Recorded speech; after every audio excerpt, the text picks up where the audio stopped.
Hello student, आज हम इस क्लास में लीनियर डिफरेंशियल इक्वेशन के बारे में डिस्कस करते हैं। तो सबसे पहले बात आती है डेफिनेशन की भी। लीनियर डिफरेंशियल इक्वेशन या रैखिक अवकल समीकरण क्या होती है। कई बार एग्जाम में सेक्शन ए में हमें पूछा जाता है। तो सबसे पहले हम बात करते हैं लीनियर डिफरेंशियल इक्वेशन के बारे में। डेफिनेशन में तो लीनियर डिफरेंशियल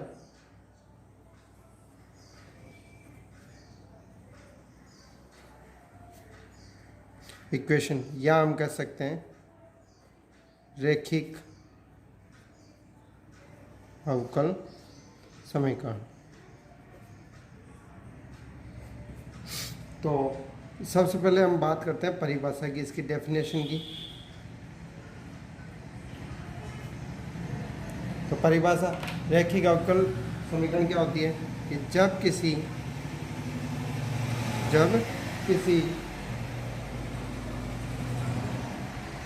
अवकल समीकरण में आश्रित चर यानी डिपेंडेंट वेरिएबल, आश्रित चर तथा उसका अवकलज यानी कि डेरिवेटिव्स प्रथम घात में हो तो वह समीकरण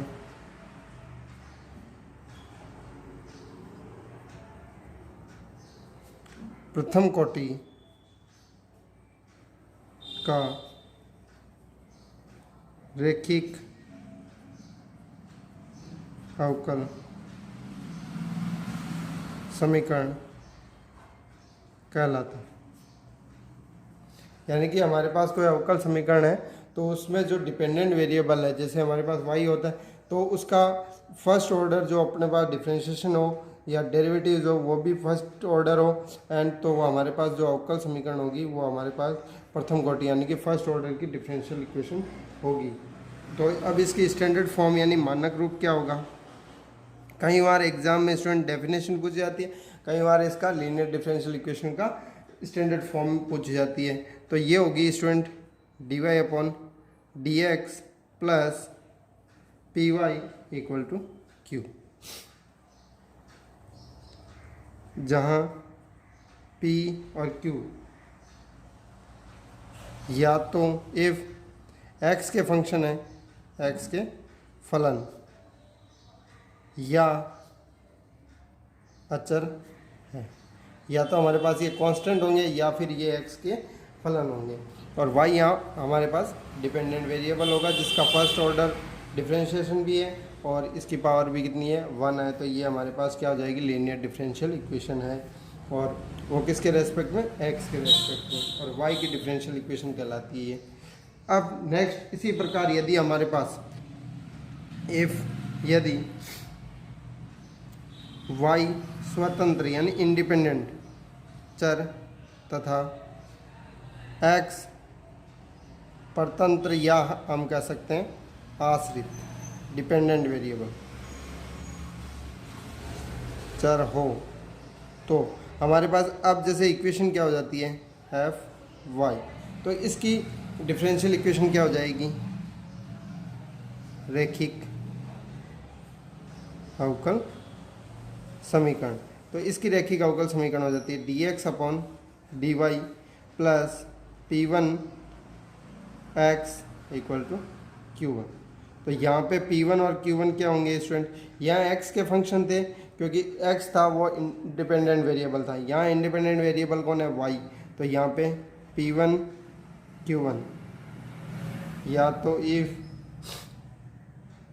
y के फलन है फंक्शन ऑफ y, और या अचर है कांस्टेंट है। तो ये स्टूडेंट हमारे पास बात होती है लीनियर डिफरेंशियल इक्वेशन की डेफिनेशन और उसके स्टैंडर्ड फॉर्म में। आपको एग्जाम में स्टैंडर्ड फॉर्म आती है तो ये लिखनी है। ये हमारे पास कई बार क्वेश्चंस आते हैं जिनमें वेरिएबल चेंज होता है डिपेंडेंट और इंडिपेंडेंट, तब हम इसको यूज करेंगे। अब हम इसके बात करते हैं कि इस इक्वेशन को सोल्व किस प्रकार से करेंगे। तो उसके लिए देखो सबसे पहले, हाँ, अब हमारे पास solution of linear differential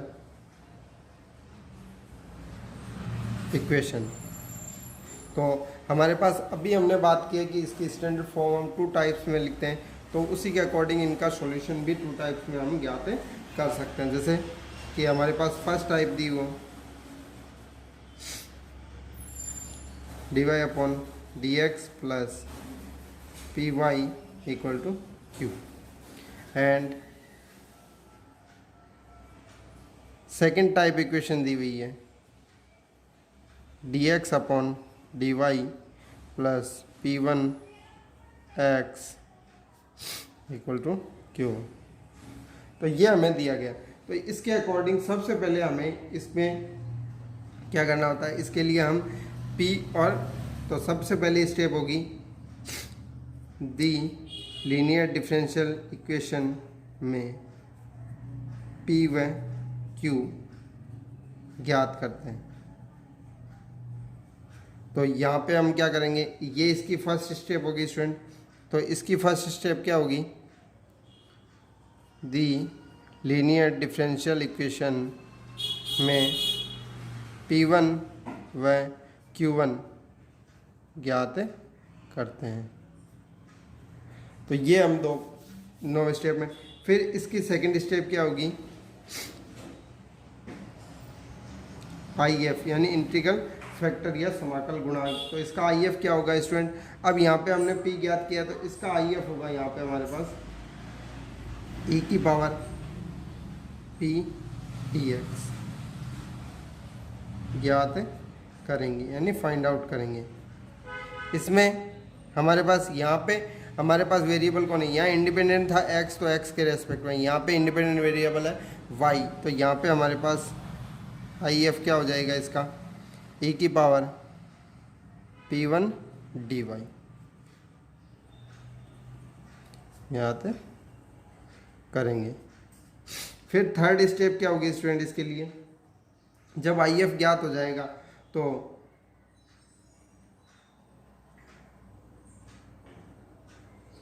the linear differential equation का जनरल सॉल्यूशन ज्ञात करेंगे, व्यापक हल। क्या हो जाएगा स्टूडेंट, यहाँ पे किसका होगा, y का, क्योंकि इंडिपेंडेंट y डॉट IF यानी IF की multiply and equal to integration, integration किसके साथ होगा स्टूडेंट, q डॉट IF और किसके रेस्पेक्ट में x, एंड प्लस में हमारे पास कोई कांस्टेंट आएगा, इंटीग्रल कांस्टेंट। तो ये अब इसका हमारे पास जो सॉल्यूशन प्राप्त होगा वो हमारे पास क्या होगा, इसका रिजल्टेंट सॉल्यूशन होगा, जनरल सॉल्यूशन होगा। इसी प्रकार यहाँ पर भी थर्ड स्टेप कौन सी हो जाएगी, the given linear differential equation का जनरल सॉल्यूशन क्या होगा, व्यापक हल। तो यहाँ पे हमारे पास किसका होगा, x dot IF equal to integration q1 dot IF and dy के रेस्पेक्ट में, प्लस हमारे पास कांस्टेंट होगा C1। तो ये तो हमारे पास मेथड हो गया स्टूडेंट लीनियर डिफरेंशियल इक्वेशन को सॉल्व करने का। तो आप इसे नोट कर लीजिए। अब बात करते हैं इनसे रिलेटेड, हमें कोई क्वेश्चन दिया जाए तो उसे किस प्रकार से सॉल्व करेंगे। तो उसके लिए देखो, मैं यहाँ एक एग्जांपल लेता हूँ, solve 1 plus x square dy upon dx plus 2y x minus 4x square equal to 0। तो इस प्रकार, तो अब हमने पहले ही बात की कि डिफरेंशियल इक्वेशन को जब भी सॉल्व करते हैं तो dy अपॉन dx है, या हमारे पास फर्स्ट जो टर्म होती है उसका कोफिशिएंट हमेशा 1 या यूनिट बनाते हैं। तो इसके अकॉर्डिंग क्या हो जाएगा, दी समीकरण। तो यहाँ पे क्या हो जाएगी student, dy upon dx plus यहाँ हो जाएगा 2x upon 1 plus x square dot y and student ये माइनस की वैल्यू इसको मैं इस तरफ ले जाऊँ 4x² upon 1 plus x square. तो ये इक्वेशन आ गई। ये इक्वेशन आने पे देखो हमें दिखाई दे रहा है कि ये x का फंक्शन है और ये भी x का फंक्शन है यहाँ y पे, तो ये क्या हो जाएगी, लीनियर डिफरेंशियल इक्वेशन हो जाएगी। तो हम लिखेंगे जो कि लीनियर डिफरेंशियल इक्वेशन है। तो इसके अकॉर्डिंग हम p ज्ञात करेंगे। p क्या हो जाएगा, यहाँ पे 2x + 1 plus x² and q क्या है student 4x² upon 1 plus x²। तो इसके लिए हम IF ज्ञात करेंगे। तो IF के लिए हमें सबसे पहले चाहिए p dx, तो वो हम अलग से निकाल लेंगे।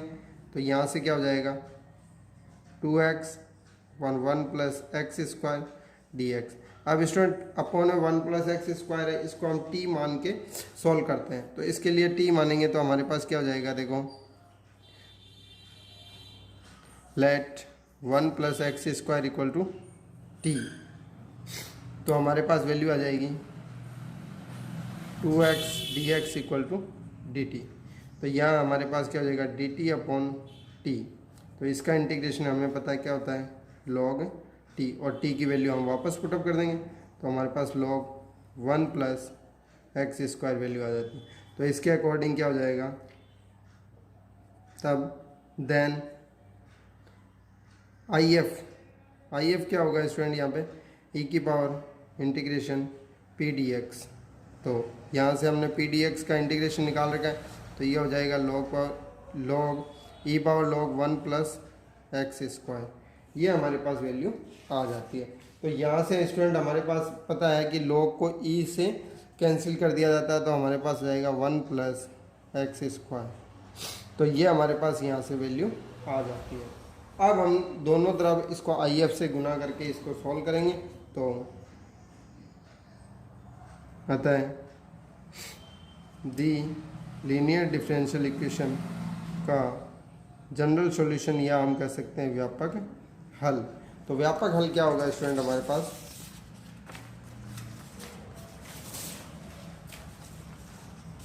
तो यहाँ से सबसे पहले देखो independent y dot IF equal to integration q dot IF plus कोई इंटीग्रेशन कांस्टेंट। तो हमारे पास y डॉट IF हमने अभी निकाला है, कितना है student 1 plus x² equal to, यहाँ से हमारे पास क्या हो जाएगा student 4x² upon 1 plus x² dot IF हमारे पास आया है 1 plus x² and dx plus c। तो स्टूडेंट देखो LCM and numerator and denominator cut गए, तो हमारे पास वैल्यू क्या हो गई y 1 प्लस x²। यहाँ 4x² का x के रेस्पेक्ट में हम डिफरेंशियल इंटीग्रेशन करेंगे तो 4/3x³ प्लस c। तो हमें स्टूडेंट यहाँ पे वैल्यू क्या प्राप्त होगी,